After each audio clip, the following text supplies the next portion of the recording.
आज करगिल विजय दिवस पर द्रास में देश के रक्षा मंत्री राजनाथ सिंह ने पीओके पर बड़ा बयान दिया। पाकिस्तान को चेतावनी दी कि अगर जरूरत पड़ी तो भारतीय सेना एलओसी पार करने से नहीं चूकेगी। सवाल यह है कि क्या भारत पीओके में किसी एक्शन की तैयारी कर रहा है? अगर हां, तो ये कब होगा? पाकिस्तान में पीओके में भारत के एक्शन की कौन सी तारीख बताई जा रही है?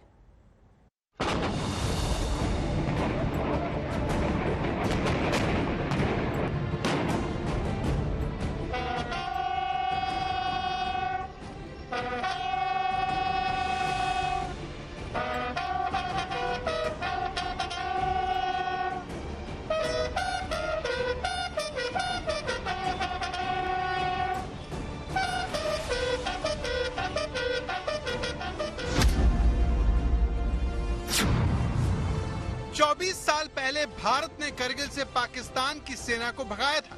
क्या अब उसी तरह से पीओके वापस लाने की तैयारी हो रही है? हम एलओसी पार कर सकते थे, हम एलओसी पार कर सकते हैं। यदि हमें छेड़ा गया और जरूरत पड़ी तो भविष्य में हम एलओसी पार करेंगे। इसका मैं देशवासियों को अपनी तरफ से विश्वास दिलाना चाहता हूं। 24 साल पहले भारत ने एलओसी पार नहीं की, वायुसेना ने भी संयम बरता, लेकिन क्या पीओके इसी तरह से भारत के लड़ाकू विमान गरजने वाले हैं?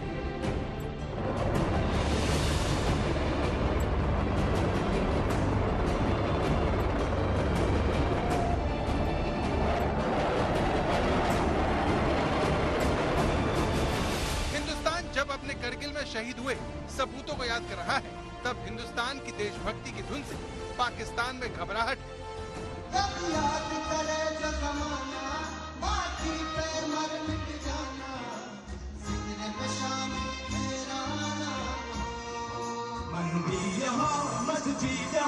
हिंदू यहाँ मुस्लिम यहाँ मिलते रहे हम प्यार से जागो। द्रास में करगिल विजय दिवस पर बोलते हुए रक्षा मंत्री राजनाथ सिंह ने एक बार फिर पीओके पर ऐसा बयान दिया जिसने पाकिस्तान की नींद उड़ा दी है। सबसे पहले सुनिए राजनाथ सिंह ने पीओके पर क्या कुछ कहा। 26 जुलाई 1999 को युद्ध जीतने के बाद भी हमारी सेनाओं ने अगर एलओसी पार नहीं किया तो वह इसलिए कि हम शांति प्रिय हैं। भारतीय मूल्यों के प्रति हमारा पूरा विश्वास है और अंतर्राष्ट्रीय कानूनों के प्रति हमारी प्रतिबद्धता है। उस समय अगर हमने एलओसी पार नहीं किया तो इसका मतलब यह नहीं था कि हम एलओसी नहीं पार कर सकते थे। हम एलओसी पार कर सकते थे और हम एलओसी पार कर सकते हैं और जरूरत पड़ी तो भविष्य में एलओसी हम पार करेंगे। और इसे फिर से दोहराना चाहूंगा कि हम एलओसी पार कर सकते थे, हम एलओसी पार कर सकते हैं। यदि हमें छेड़ा गया और जरूरत पड़ी तो भविष्य में हम एलओसी पार करेंगे। इसका मैं देशवासियों को अपनी तरफ से विश्वास दिलाना चाहता हूं। राजनाथ सिंह मोदी सरकार में वरिष्ठ मंत्री हैं और उनकी इस बात से सवाल उठता है कि क्या पीओके को लेकर कोई बड़ा एक्शन होने वाला है? क्या मोदी सरकार ने पीओके पर तैयारी शुरू कर दी है? और सबसे बड़ा सवाल, क्या 2024 के चुनाव से पहले पीओके कुछ बड़ा हो सकता है? ये वो सवाल है जिन्होंने पाकिस्तान में हड़कंप मचा दिया। पाकिस्तान को डर है कि पीओके कुछ बड़ा हो सकता है। ऐसा मानने वालों में अब्दुल बासित भी शामिल है, जो भारत में पाकिस्तान के उच्चायुक्त रह चुके हैं। तो पाकिस्तान में पीओके पर एक्शन की तारीख सितंबर से अगले साल अप्रैल तक की चल रही है। यानी 2024 में पीओके को लेकर कुछ हो सकता है और ये पाकिस्तान भी मानता है। इसकी एक बड़ी वजह मोदी सरकार की तरफ से बार बार 2024 तक मिशन पीओके पूरा होने को लेकर किए जाने वाले दावे। सुनिए। कदाचित 2024 पर्यंत काहीतरी होईल, पाक ऑक्युपाय काश्मीर भारतामध्ये येईल अशी अपेक्षा करायला हरकत नाही, कारण या सगळ्या गोष्टी फक्त मोदी करू शकतात। मोदी सरकार ने आतंकवादी हमलों के बाद जिस तरह से सर्जिकल स्ट्राइक और एयर स्ट्राइक की, उसकी पाकिस्तान को बिल्कुल उम्मीद नहीं थी।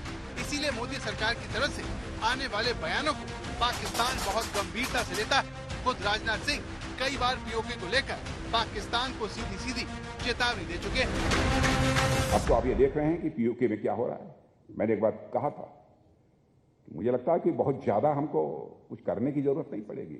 पाक ऑक्युपाइड कश्मीर के लोगों पर जो जुल्म ढाया जा रहा है, वहीं से यह डिमांड उठेगी कि हमको भारत में अपने को मर्ज करना है। अभी तो हमने उत्तर दिशा की ओर चलना प्रारंभ कर दिया है। हमारी यात्रा तो तब पूरी होगी जब हम 22 फरवरी 1949 को भारतीय संसद में सर्वसम्मत पारित हुए प्रस्ताव को अमल में लाएंगे और उसके अनुरूप हम अपने बाकी बचे हिस्से जैसे गिलगित और बाल्टिस्तान तक पहुंचेंगे। पीओके पर एक्शन की बातें ऐसे वक्त में हो रही है जब पाकिस्तान कमजोर है, जैसे तैसे भीख लेकर वो अपने कर्ज की किश्त चुका रहा है। भारत के सामने खड़े होने की हिम्मत उसकी नहीं है, जिसकी तस्दीक खुद पाकिस्तान के पूर्व आर्मी चीफ जनरल बाजवा कर चुके हैं। पाकिस्तान को सिर्फ अपनी फौज की ताकत पर ही शक नहीं है, उसे पीओके के लोगों पर भी भरोसा नहीं है, जो उसके शोषण से अब तंग आ चुके हैं और अब पाकिस्तान से किसी भी तरह छुटकारा चाहते हैं। तो पाकिस्तान भले ही फिलहाल दिवालिया ना हुआ हो, लेकिन वो अपने ही घर के झगड़े में फंसा हुआ है। इमरान खान रोज अपनी ही सेना को कोसते हैं, अदालत तक में गाली गलौज हो रही है। देखिए इमरान खान के समर्थकों ने कैसे एक सीनियर जज को गालियां दी। पाकिस्तान में मचे इस घमासान ने उसे कहीं का नहीं छोड़ा, दोस्तों ने भी उसे किनारा कर लिया, इसीलिए कमजोर पाकिस्तान को पीओके जाने का डर सता रहा है। तो क्या वाकई में पाकिस्तान का ये डर सच होने जा रहा है? क्या वाकई में जिस एलओसी को भारत ने 24 साल पहले पार नहीं किया, उस काम को भारत 2024 में करने वाला है? Now what happens beyond obviously is not something that anybody can say with great authority and certainly not in public. आज तक भी प्रधानमंत्री नरेंद्र मोदी ने कहा कि जब वो तीसरी बार सरकार बनाएंगे तो देश को तीसरी सबसे बड़ी अर्थव्यवस्था बनाएंगे, ये उनकी गारंटी है। सवाल यह है कि भारत अगर दुनिया की तीसरी बड़ी आर्थिक महाशक्ति बनता है तो इससे भारत के मिशन पीओके को कैसे ताकत मिलेगी? तीसरे टर्म में पहली 3 इकोनॉमी में गर्व के साथ हिंदुस्तान खड़ा होगा दोस्तों।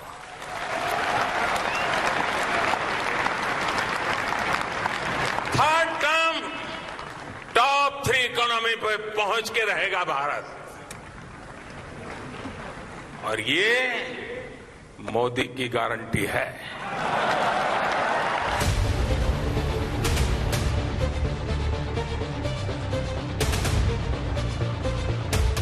और मेरे तीसरे कार्यकाल में आप अपने सपने अपनी आंखों के सामने पूरे होते देखेंगे।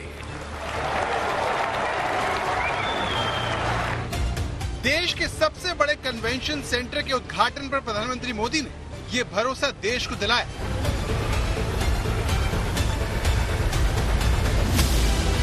जिसके बाद सवाल यह है कि क्या 370 की तरह मोदी सरकार पीओके को लेकर भी ऐतिहासिक कदम उठा सकती है, क्योंकि 5 अगस्त 2019 से पहले अनुच्छेद 370 को निरस्त करना करीब करीब असंभव माना जाता था।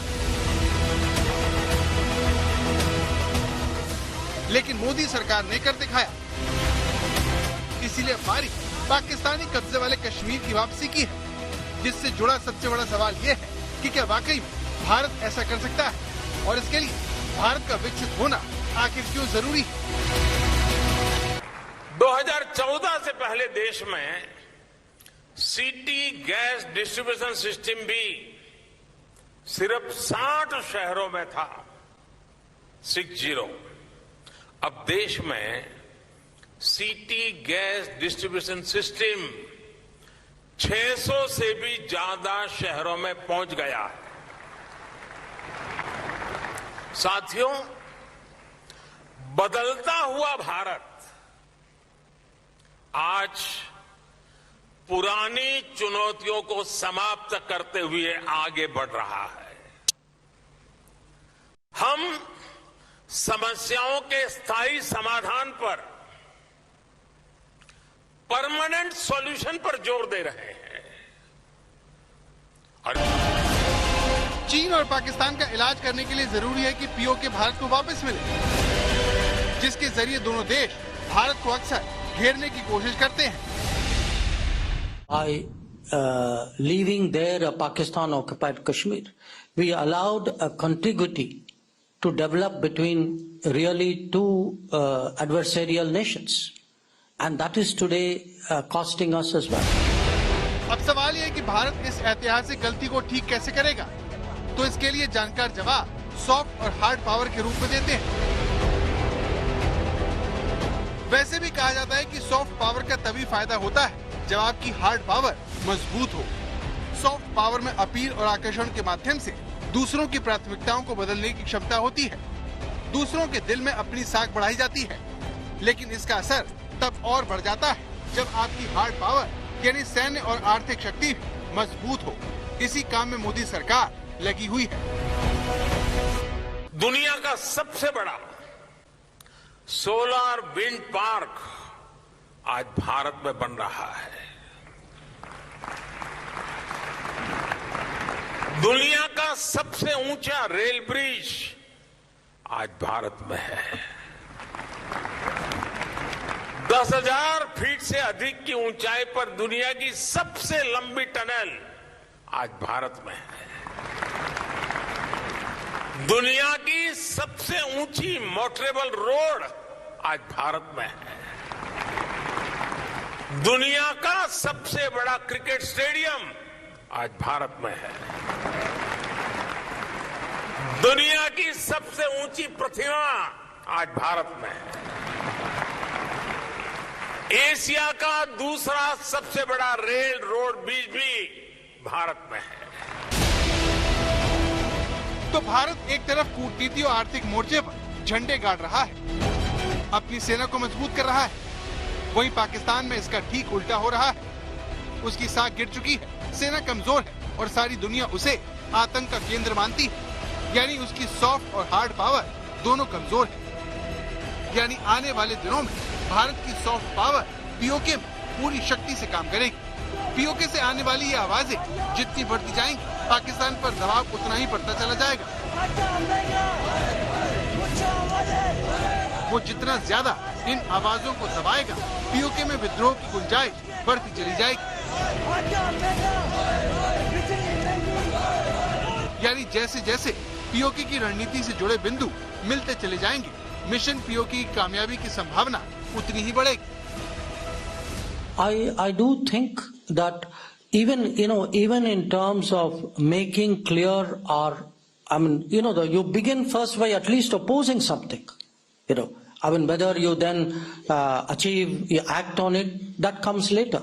If you actually have to connect the dots, when Prime Minister speaks of Atmanirbhar Bharat, when he speaks of an Amrit Kal, when he say that Bharat will be Viksit by 2047, these are all dots that he is connecting in his vision.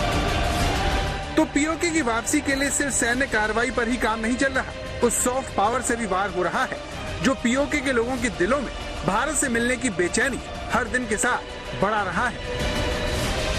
Hindustan और जम्मू कश्मीर में विकास की हर कहानी पाकिस्तानी कब्जे वाले कश्मीर में विद्रोह की आग को भड़काने का काम करेगी। यानी बिना एक भी गोली चलाए पीओके में वो हो जाएगा जो आज तक नहीं हुआ। आज तक